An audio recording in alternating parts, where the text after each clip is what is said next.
It's finally over. The season has come to a, I don't want to say miserable end. It wasn't. It wasn't miserable. It was miserable. It was miserable. The Guardians accomplished one goal, at least the final weekend of the season. Hurt for Kurtz. You are Locked On Guardians, your daily podcast on the Cleveland Guardians, part of the Locked On Podcast Network, your team every day.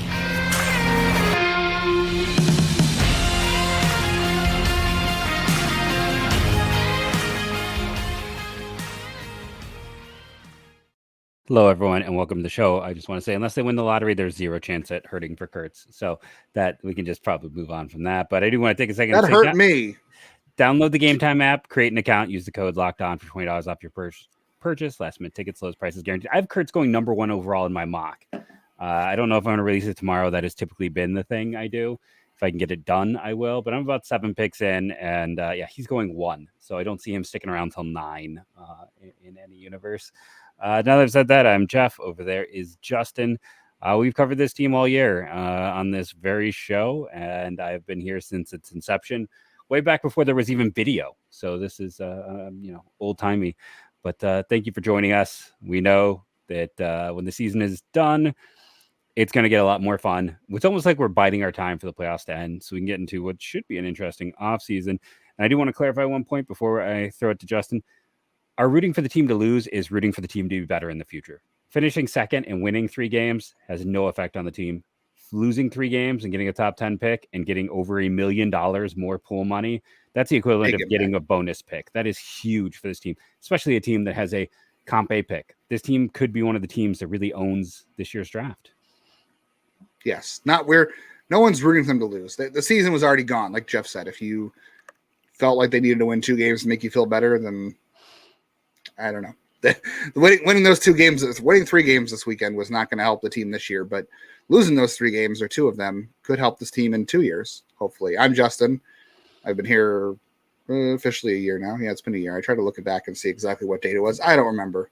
We've talked a lot of baseball. I've covered the Guardians/Indians minor league system at places Jeff has written, at places Jeff hasn't written over the last decade plus. Really quickly, I want to point out the end of the season too. I always get bummed out at the end of the season. Like I'm not a fall/winter person. My dad passed away early this year, and he always hated looking at the end of the season. He always had what I would call seasonal affective disorder, seasonal depression. So that usually happens around this time of year very commonly. So if that is you or someone you know, look for the signs, and it's okay to get help. In fact, it's encouraged because your life matters, and seasonal depression is an actual thing that exists. 100%. So yeah, and that is very common when the weather changes, and I can relate it to the end of baseball season. As bad as the season went, I'm still like you said weeks ago, Jeff, we're just going to enjoy baseball while we have it, because when it's gone, it's gone. And the offseason, when the playoffs are over, it'll be more fun because we can talk about what's happening, what could happen, rumors. There's the managerial search, which we're going to talk about today. There's an endless amount of possibilities we could talk about. Unfortunately, we are not talking about the postseason this year, so we're waiting until that ends. Yeah, and I know, again, people got mad about us rooting against them at the end of the year. But with this team having a top 10 pick and with this class being extremely college heavy, guess what? In February, college baseball starts. So you get kind of you'll have more reasons to watch, right? There's more reasons to even get into baseball a little bit early. I would really like that. Yeah, I wish the season had gone better, but I really am thankful for the season we had, all the listeners we had, and all the possibilities that are ahead. I wish we were talking about the postseason. I really do, but there's a lot of things. I know we were talking off air, Jeff. You're not really a recap kind of person, and there's a lot of different directions we could go for the next month while we're waiting for the playoffs to end. But there's a lot more topics we can get into when the season actually does end. We will, and there's so many ways we can tackle and go with this, but. Should we? Okay, so the draft, we've already kind of hit on it, but it is confusing, as the kids would say, AF. I think I can say that right, since I don't say the words. It's a bit of a mess. So Cleveland is picking 9th, even though they have the 10th worst record. And you're like, wait, what? It's because Washington, being a big market team, can't pick in the top 10 2 years in a row. Can't pick in the top 9. Now, Cleveland has a 2.7% chance, I believe, to get the first overall pick, but they could still move up. The top 6 picks are all in play. Those picks anyone can jump into who did not make the postseason, I believe, except for Washington, who are stuck at 10. That means Cleveland can technically pick anywhere from 1 to 15. If things went just ridiculously crazy, that would require, was it 11 to 18, 6 of those teams moving up. I don't see that happening, considering 11, which Detroit is a 1.4% chance. The other wrinkle in this, on top of Cleveland's ability to move up, and we saw, the Twins jumped way up last year, and another Texas jumped up pretty high. No, not Texas. Maybe it was Texas. 2 teams jumped. Twins. Yeah. Twins had a big jump, and someone else had a jump in Oakland, who was tied for a top 3 pick last year. Best odds ended up picking 6th. But the other wrinkle is the New York Mets. So they have spent a lot of money, as anyone who follows baseball knows.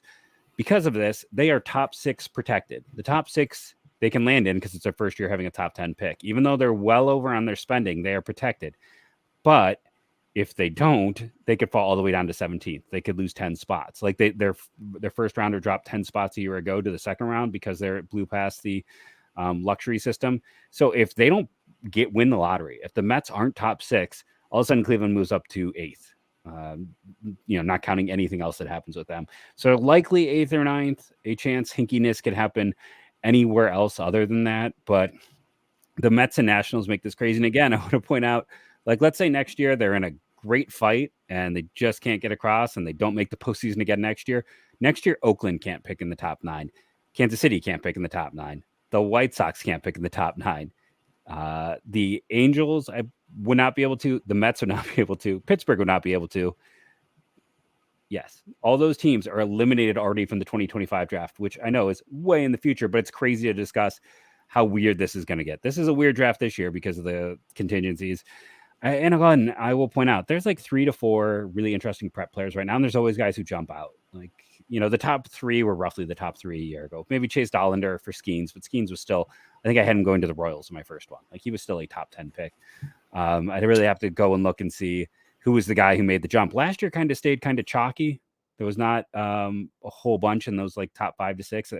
Because even Matt Shaw was a pretty big riser after the case. Kyle Teal? Yeah, I guess maybe it was. I mean, he fell a lot more than anybody thought he should have. Yeah, but it might be Teal. That honestly might be the guy. A lot of that, other than that, was pretty chalk. So there'll be guys who go up and down. But to get back to the point, a lot of college bats. The prep arms, not great. The prep hitters, average. Cleveland should be banned from taking prep arms in the first round anyway, let's be honest. There's going to be so many college bats. There's going to be guys to check up and down that list.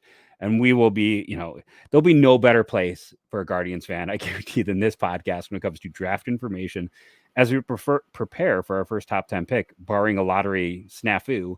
That's the thing. If they fall 1 spot, they fall to 11 because Washington stays at 10. So there is 10, that. Yeah. So a drop would be crappy if a team from 11 to 18 jumped up and Cleveland doesn't jump. But I won't. I was going to say I won't interrupt you, but no, I was just going to say. So like there's a lot going on. It's going to be interesting. Maybe we'll try and live stream the night of the lottery to get a live reaction because that could be interesting to do. But yeah, it's something to talk about because it's a college heavy group. It's a really good group, very deep in hitters. And, as we saw this past year, a lot of those advanced college hitters finished this year in AA or AAA.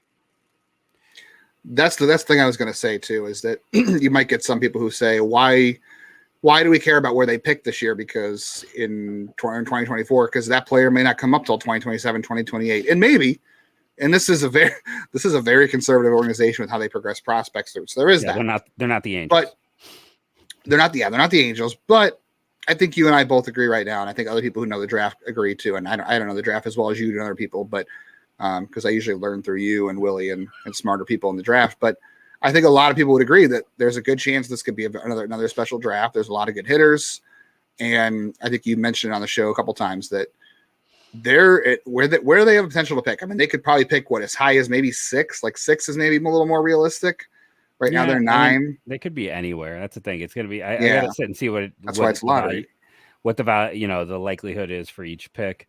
But the idea is that there's a chance they could get somebody in this draft where they're picking that has potential to be here within 2 years. Like there's a potential they could get somebody who actually would move fast for a change. That's part of the problem with Cleveland playing this threading the needle game is they keep picking 12th and 15th and 20th when they have a good year in the playoffs. And they get like, they got to chase the water, and he could move quickly too if he stays healthy.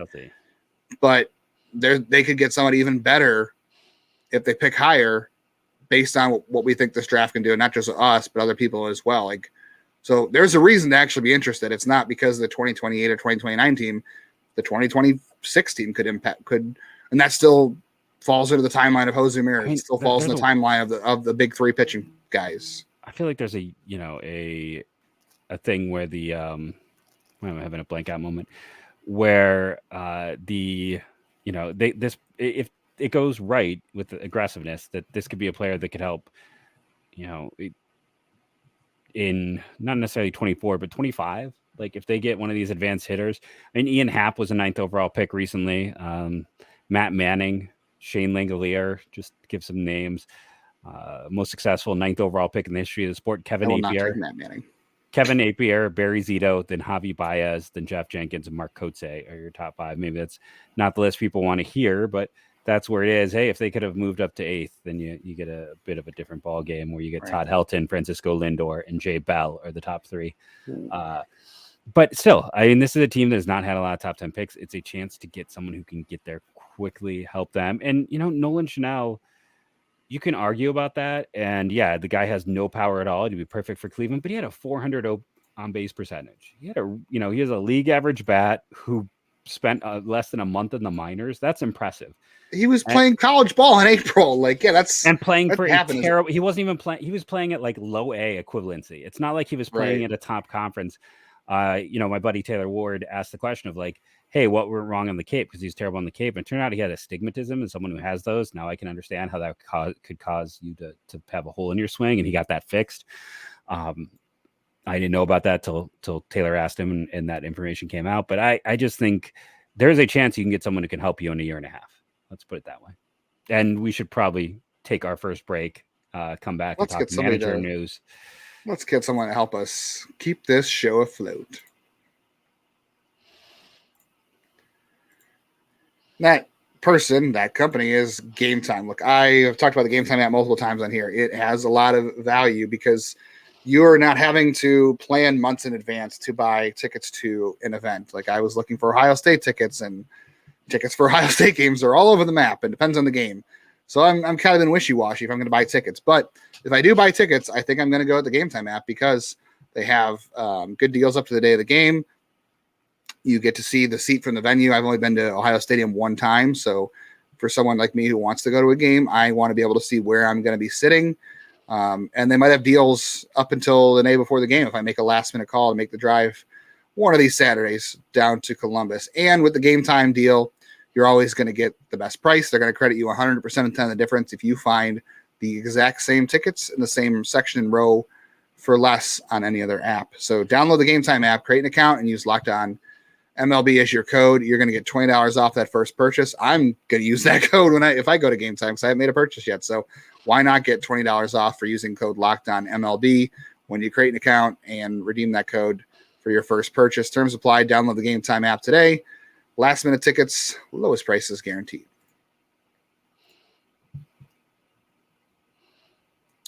The Guardians don't play another game this year, so I can't tell you to go listen to the Guardians on SiriusXM tomorrow or Tuesday, but you can catch the playoffs all October long on your SiriusXM app.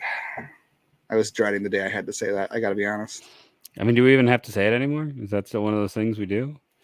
I think people should use the app. Yes, yeah, I do enjoy the SiriusXM app. I will say MLB Network Radio in the off season is such a gift. Like I work from home, so I can actually watch MLB Network on my TV if I wanted to, but then I don't really get a lot of work done if I do that. So I'd rather listen to the radio. So the MLB Network Radio, especially during winter meetings, when they're live at the winter meetings, I know that nothing really happens at the winter meetings anymore, but it's still like a fun time to kick around conversation at least.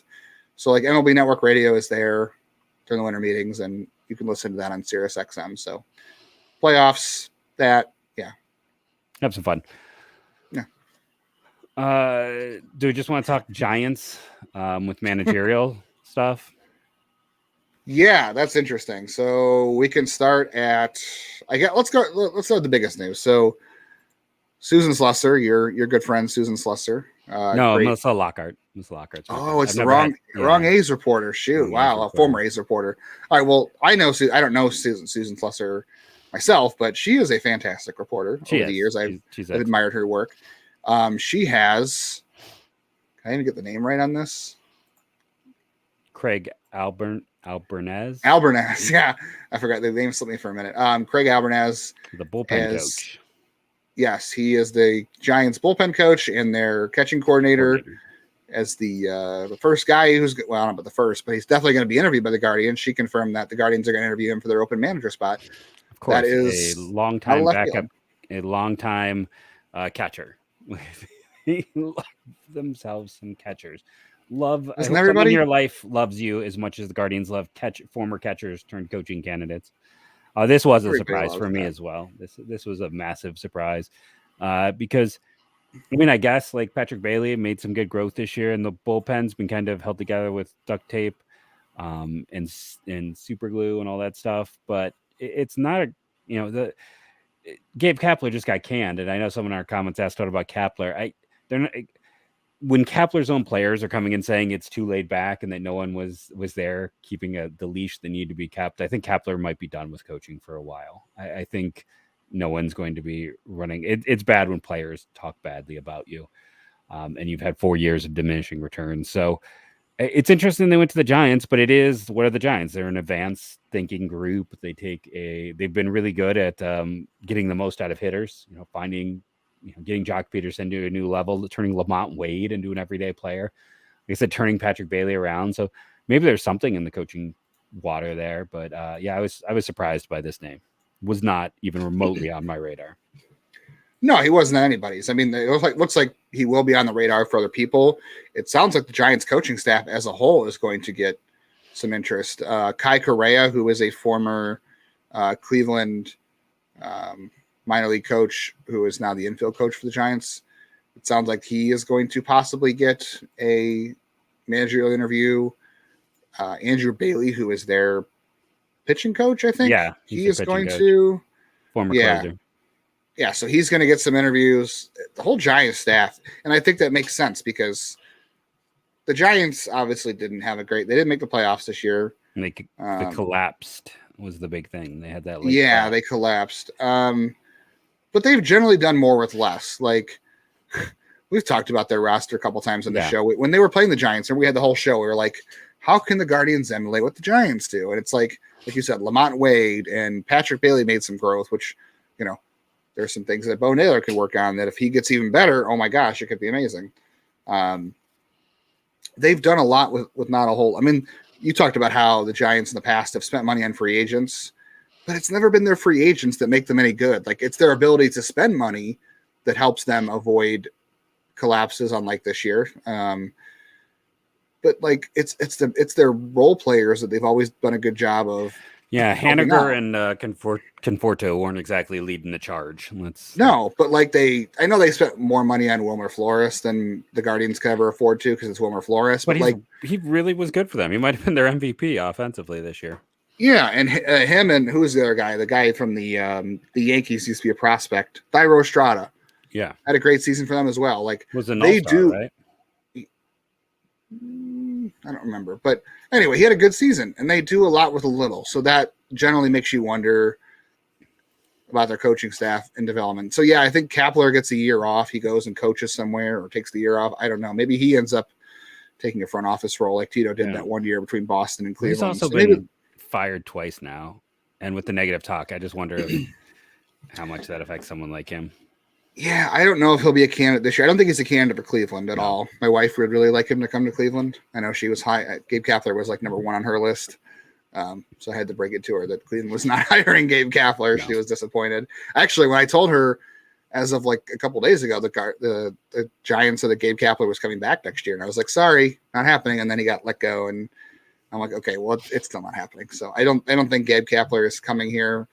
We'll talk more about I can't even think of the guy's name. Jeez, Albernaz. This is why this is so out of left field. Like, we didn't even know who this was, Albernaz. So we can talk. There's a couple things about him I can bring up here in a few moments. But there's a lot of the Giants guys are getting run. But you're right. Like, there was a lot of questions about what happened to them this year that makes you wonder.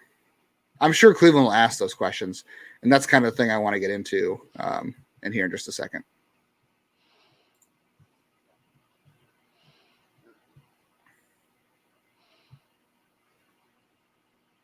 And as we said, no Guardians to listen to, but playoffs will be on SiriusXM all October long, and then in the off season, Jeff is really excited about MLB Network Radio being at the winter meetings. So listen to all that on your SiriusXM app. I will probably take advantage of that as well. So Albernaz was in the Rays minor league system for several years too, until his last season where he finished off with the Twins. He was undrafted out of a Eckhart school. It was a very small school. Yeah. It's so small I don't even know where it is. Yeah, I was not from. I mean, I guess I could go and see if anyone else is come out of there, but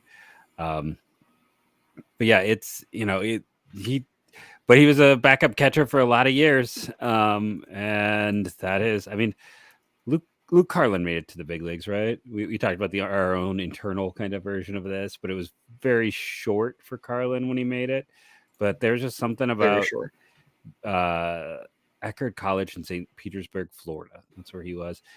Steve Balboni, Joe Fabrev, and Jim Messier from recent years. Those are the three guys from there. Here's the other thing too. So Albernaz is the guy behind the Giants PitchCom. So he is the one recording all of the calls on PitchCom. I don't know how much that really has an impact, but I mean, working with pitchers and coaches and catchers on that side of things is appealing, and obviously being able to use technology like that and understanding how to leverage it properly is something you definitely want. I actually have a personal story with Craig Albernaz. This will be very interesting if he ends up becoming the Guardians manager, which this is the first name we've heard. So I don't know that's a guarantee. Now you're going to hear about how Justin got into a fist fight. Future Guardians man. I'm kidding. No punches were thrown, but words were sparred. So Albernaz was the Bowling Green Hot Rods manager in 2018, and that happened to be the year that Brendan McKay, who was supposed to be Shohei Ohtani before Shohei Ohtani, was playing for the Hot Rods. He was pitching, he was hitting, he was exciting.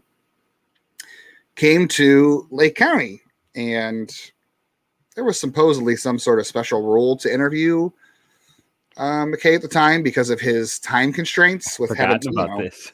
Yes, time constraints. Jeff knows the story. So we didn't know about these interview rules because the Bowling Green people, BD relations, whatever, told Bowling Green media, whoever covered the Hot Rods, about this. So they knew about it, but anybody on the road like Lake County or any other city might not have known about this. So we weren't told in Lake County. So we thought, we're going to go down and talk to Brendan McKay. He didn't pitch tonight. He didn't just hit. So I thought maybe, his time would be a little bit more free tonight because he didn't pitch, less recovery. And he agreed to it. He went down to the locker room, and not uncommon for us to go down to the locker room and talk to players from visiting teams and managers. We've done that over the years. Well, Craig Albernaz did not see it our way. He was very upset that we did not go through the proper channels to interview Brendan McKay. So if we had known about the special rules that were in place, we would not have done that. We were not aware. But McKay was very generous and had no such objections, didn't remind us of anything. He was like, yeah, I'll talk. And it was like 5 minutes. It wasn't like it was long.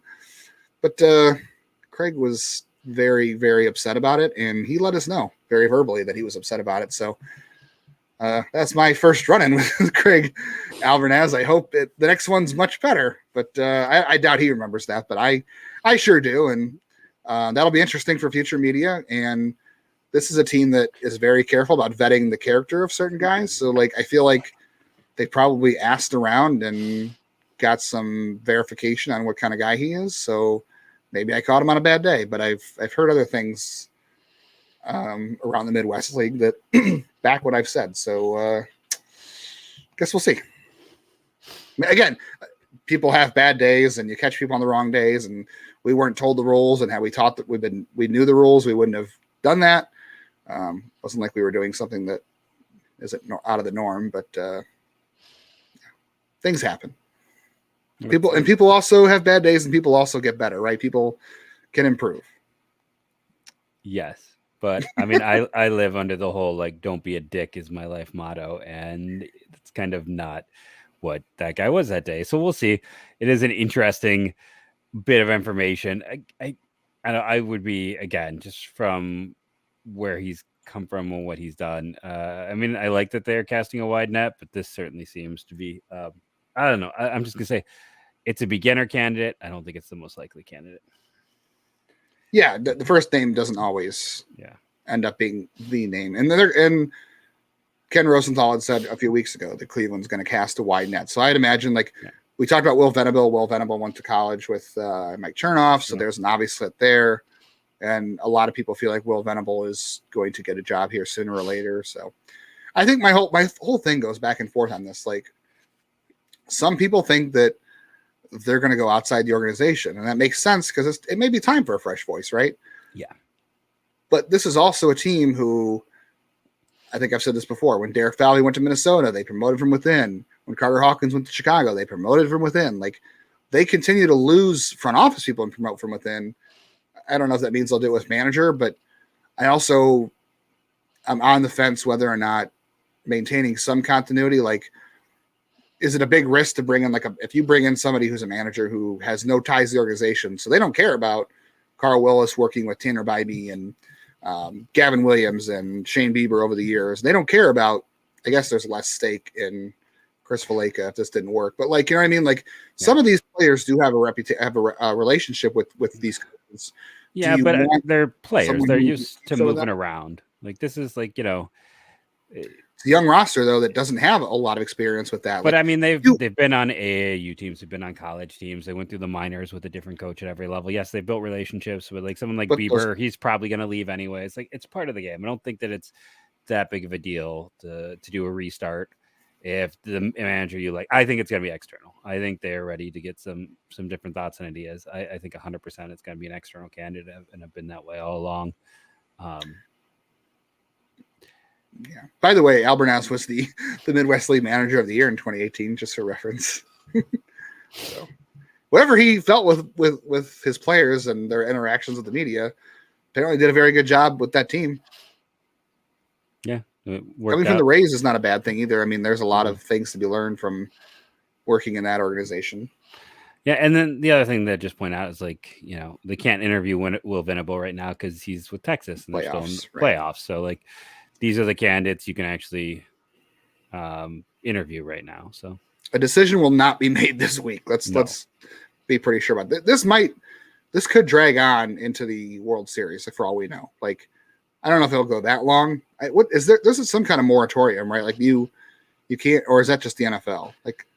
There's a certain, because they named Terry Francona the manager pretty quickly after the 2012 season ended, didn't they? Yeah, but he didn't have a job, and he was just coming out of the TV booth at that one time. Right, but there's no moratorium on announcing this. Right? If you find the guy, you find the guy, whether or not, if it's a guy who's not still in the playoffs, if you find the guy, you could hire him, right? I believe so, yeah. As far as I know. I don't know. Do we even want to talk about that? We didn't talk at all about the series in Detroit. They had some ups, they had some downs. They lost 2 out of 3. If they'd won one more game, they could have finished second, for those of you who that mattered to. But instead, it was, again, the difference between picking 9th and 11th. But it was kind of fun to see all the stuff with Miguel Cabrera. It was great seeing kind of the moments for Tito. It was very weird and surreal, and you don't see 2 Hall of Famers who've been with organizations a long time kind of going out together, facing each other. Right. Yeah, very cool to watch. Hey, Bo Naylor was great on Friday. Bo Naylor, home run and a double off a lefty, and that home run gave him the most home runs by a catcher since 2019. That's fun. That was a good thing that happened this weekend. Emmanuel Clase didn't blow another save. Ronaldo Lopez ended up going his entire Guardians career without allowing a run. That's cool. I would like to have him back next year, but I don't see it happening. 99 showed that the outlying statistics were DFA candidate. were very true. Like I know people get mad at us with this, but like, you know, his outlying statistics were poor, and then these last few starts kind of showed why that is the case. But, you know, listen, it was an up and down season. Season where, as I explained to my dad today, I don't know what you can expect from a team that's entire rotation had to change due to injuries, trades, and ineffectiveness. It's not the year we hoped for. It is not the year we expected. It's the year we got, and it could have been a lot better, worse. It could have been kind of better, but I think when you lose McKenzie and Bieber, this was going to happen. And we're going to talk about everything that could unravel, what could occur, and so much more over the next few days, weeks, and months on Locked On Guardians. So stay with us. We'll be right here covering baseball. We will give you your baseball fix. Go Guardians, go.